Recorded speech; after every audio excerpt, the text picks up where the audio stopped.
Welcome to my channel, Planning with Maserati. I am going to be doing the daily scripture reading for May 11th, which is 2 Corinthians 5, 6 through 10.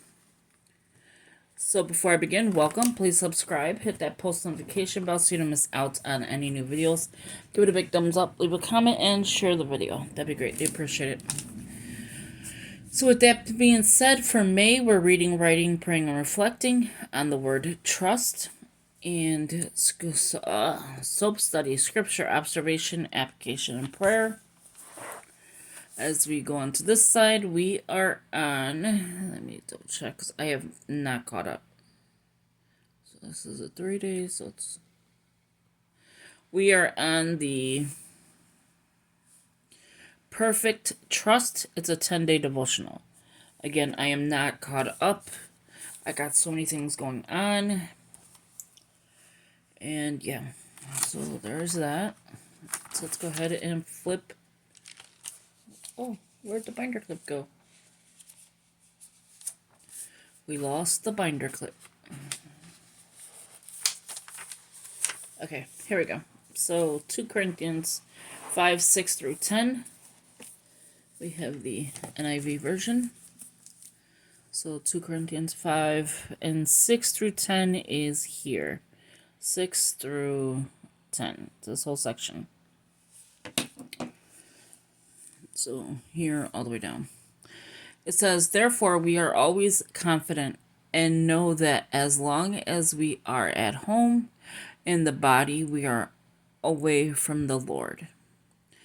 For we live by faith, not by sight. We are confident, I say, and would prefer to be away from the body and at home with the Lord." That is the truth.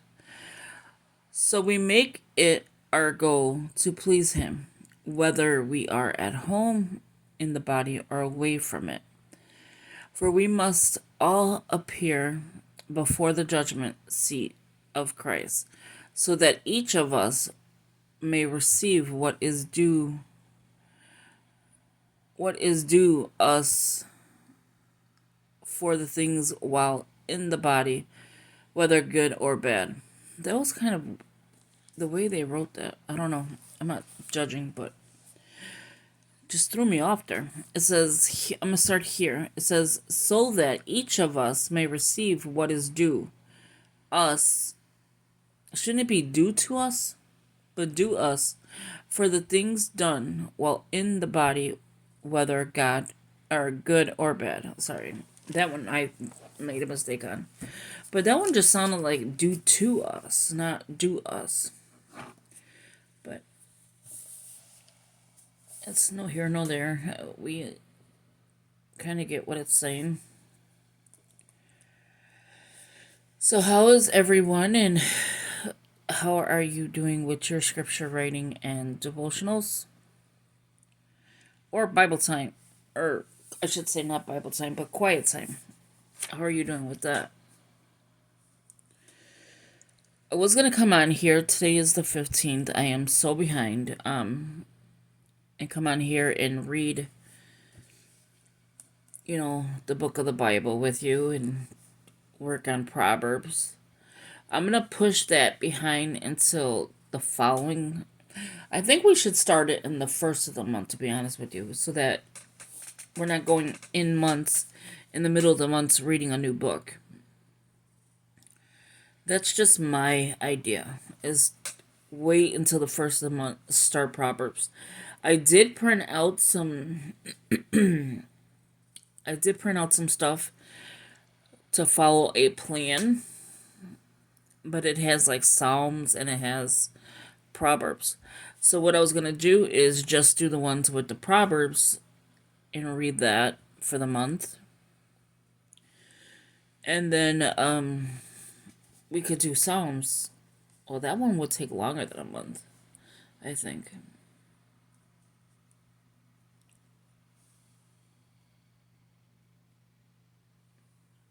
I heard something running, but I have no idea what it is. And yeah, so that is that. How was your Mother's Day? Because again, this is the 15th, and I'm working on the 11th, and I'll be caught up.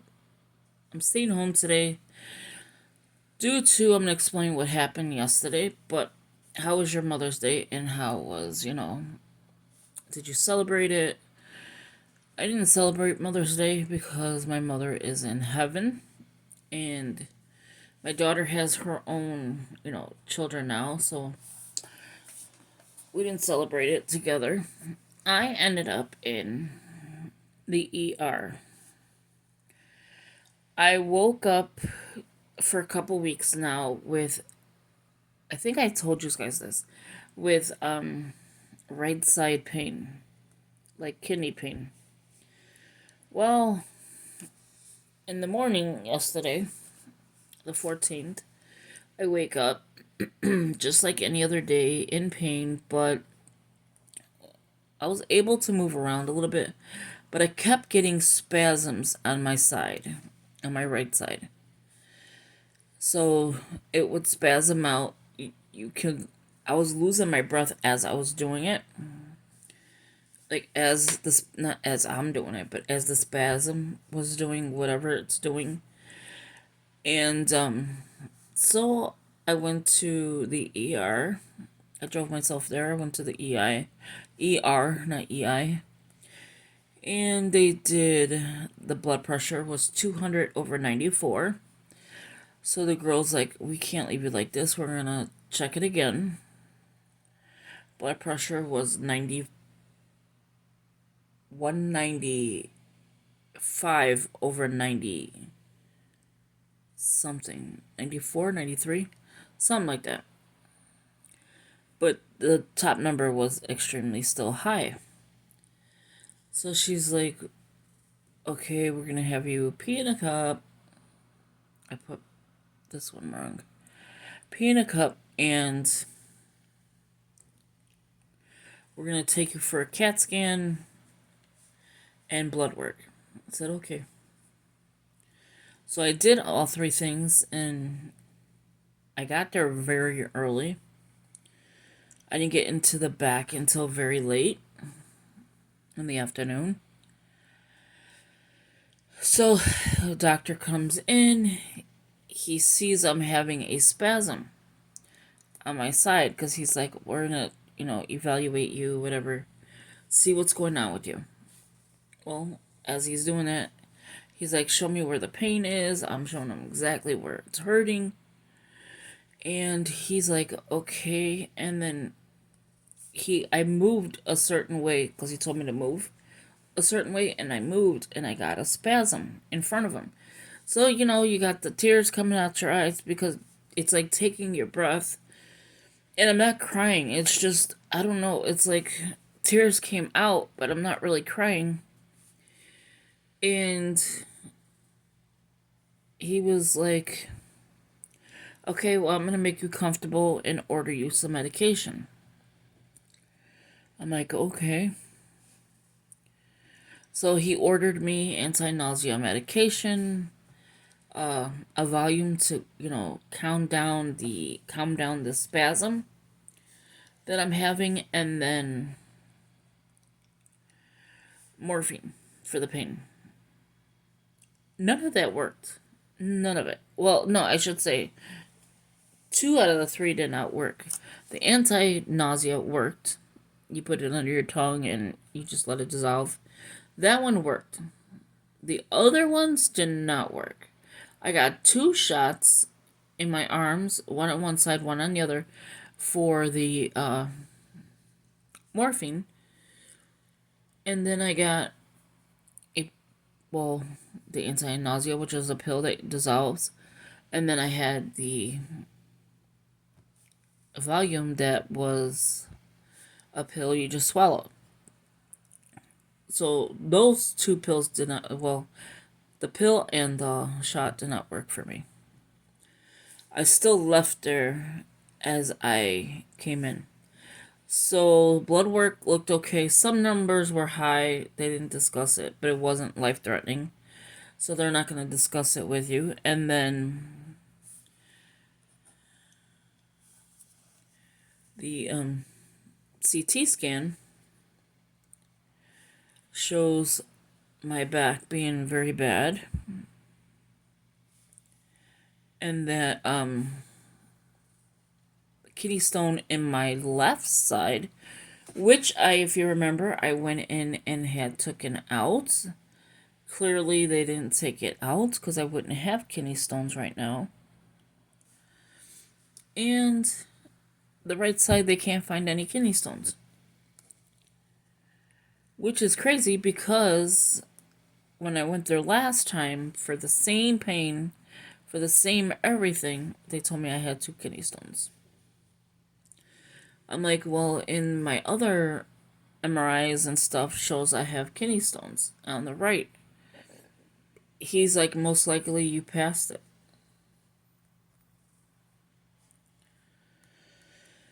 I was like, okay. But it comes to be, so their diagnosis was my back is so severe, it's pulling my right side. So it's the spasms and all the pain that I'm getting is from my right side. I mean, from my back. Which they've told me that before. But I had kidney stones, so where'd they go? He said I most likely passed them. And we'll never know where, I mean, not where, when, because I've always had this pain, but not as bad. Yesterday, it was terrible. It was so bad. I was so hurting. And then you go into this hospital. My gosh. It's a trauma hospital. But it's not like I seen trauma. It was nothing like that. It was this guy sitting over his bucket that they give you to throw up in. So it's like when you go to the hospital and you have a stay. I don't know if your hospitals do this, but our hospitals do this. They'll give you a container and then they'll give you stuff like shampoo, stuff, body soap, toothbrush, toothpaste, and a comb, and I think like napkins. Yeah. And they'll give you that in that little container. You could take it home with you, and I guess that's your welcoming gift. So they gave him that container with nothing in it so he could throw it. So they finally called him in the back. There's a lady that comes in screaming, "Help me, help me, help me." And she's a young lady. And she was sitting there with the same container. Well, not the same, but but the same, just a different person's. And I'm so sorry, I'm so tired. And so she had her container, and she's screaming, crying, whatever, throws up. So it smells so disgusting. And then on top of it, she gets up from sitting down, and the lady's like, "Okay, we're gonna take you, to the back. Not to see anybody, but to the triage." And what does she do? She drops her whole container of throw up. Oh, it's been such a long day yesterday. So I came home and I rested. I stayed in. I didn't do anything. That was my Mother's Day. In the ER, just like watching everybody throw up, whatever, but it was so gross. So there you have it, the daily scripture rating. Let me go ahead and set up I think I'm going to need 2 sides for this one. So I'm going to go onto this side. So May 12th. So today I'm staying home. There won't be any stories because I'm staying in.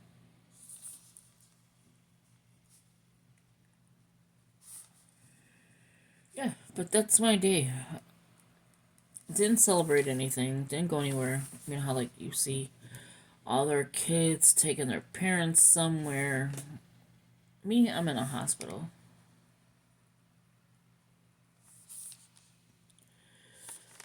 Which is ridiculous. But I always end up in a hospital for some odd reason on a holiday.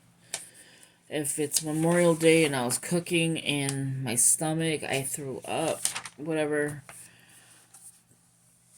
Not from the cooking I had. I think it wasn't. It wasn't my gallbladder. It was something, and I ended up in a hospital. It's been something. It's always something.